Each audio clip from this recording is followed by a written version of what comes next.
കോൺഗ്രസ് നേതാവും ലോക്സഭാ എംപിയുമായ രാഹുൽ ഗാന്ധിയുടെ പൗരത്വം സംബന്ധിച്ച് വീണ്ടും പൊതു താൽപര്യ ഹർജി. ബി.ജെ.പി. എം.പി. വിഘ്നേഷ് ശിശിറാണ് ഹർജിയുമായി അലഹാബാദ് ഹൈക്കോടതിയെ സമീപിച്ചത്. ഇതേ വിഷയത്തിൽ വിഘ്നേഷ് സമർപ്പിച്ച ഹർജി അലഹാബാദ് ഹൈക്കോടതി നേരത്തെ തള്ളിയിരുന്നു. പൗരത്വം സംബന്ധിച്ച ഒരു ഹർജി കോടതി തീർപ്പാക്കിയതിന് പിന്നാലെയാണ് പുതിയ ഹർജി എത്തിയിരിക്കുന്നത്. രാഹുലിന്റെ പൗരത്വം റദ്ദാക്കണമെന്നും ഇങ്ങനെയൊരു വിഷയം നിലനിൽക്കുന്ന സമയത്ത് വിദേശയാത്ര ചെയ്യാൻ അനുവദിക്കരുതെന്നുമാണ് ഹർജിയിൽ ആവശ്യപ്പെട്ടിരിക്കുന്നത്.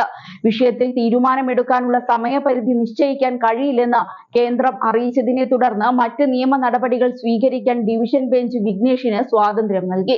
അടുത്തയാഴ്ചയാണ് ഈ ഹർജി കോടതി പരിഗണിക്കുക. രാഹുൽ ഗാന്ധി ഒരേ സമയം ഇന്ത്യൻ പൗരത്വവും UK പൗരത്വവും ഉള്ള ആളാണ്. ഇരട്ട പൗരത്വമുള്ളയാൾ എങ്ങനെയാണ് MP ആയതെന്നും ഇത് അനുവദിക്കാൻ പാടില്ലെന്നുമാണ് ഹർജിയുടെ ഉള്ളടക്കം.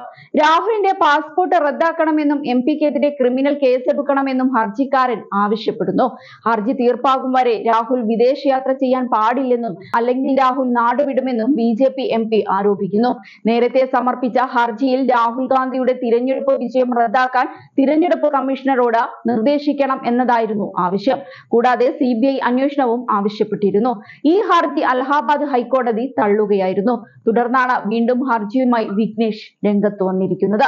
അതേസമയം സവർക്കറെ അധിക്ഷേപിച്ചെന്ന കേസിൽ രാഹുൽ ഗാന്ധിക്കെതിരെ പൂനെ കോടതിയിൽ വീണ്ടും ഹർജി നൽകിയതും ശ്രദ്ധേയമായി. കേസിൽ കോടതിയിൽ നേരിട്ട് ഹാജരാകുന്നതിൽ നിന്ന് രാഹുൽ ഗാന്ധി തുടർച്ചയായി ഒഴിഞ്ഞുമാറുകയാണെന്നും അദ്ദേഹത്തിനെതിരെ നടപടി സ്വീകരിക്കണമെന്നുമാണ് ഹർജിക്കാരന്റെ ആവശ്യം. പൂനെയിലെ MP MLA കോടതിയിൽ ഇന്നലെ ഹാജരാകാനായിരുന്നു ജഡ്ജി അമോൽ ഷിൻഡെ രാഹുൽ ഗാന്ധിയോട് ആവശ്യപ്പെട്ടിരുന്നത്. എന്നാൽ രാഹുൽ ഹാജരായില്ല. തുടർന്നാണ് സവർക്കറുടെ അനന്തരവൻ കൂടിയായ പരാതിക്കാരൻ രാഹുലിനെതിരെ നടപടി ആവശ്യപ്പെട്ടത്.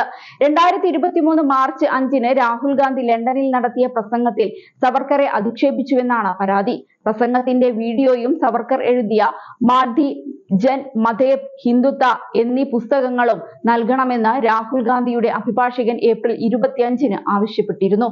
ഇത് പരിശോധിക്കാൻ കൂടുതൽ സമയം വേണമെന്ന് ആവശ്യപ്പെട്ടതിനാൽ കേസ് മെയ് 28-ന് പരിഗണിക്കാനായി മാറ്റി.